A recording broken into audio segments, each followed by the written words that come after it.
Number 7 says, use the vertical line test to identify graphs in which y is a function of x. So it's actually easier to tell if a graph is a function, or I should say, if a relation is a function, if you see the graph.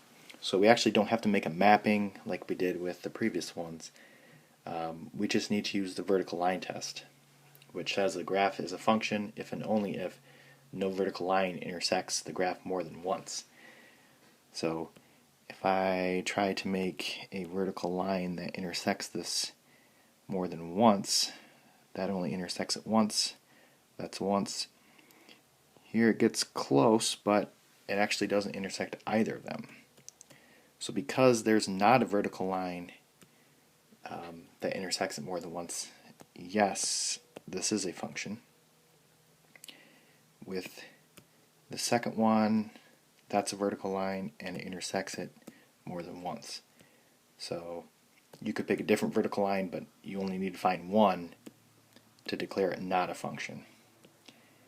And then lastly, this one, this intersects it in a couple of places.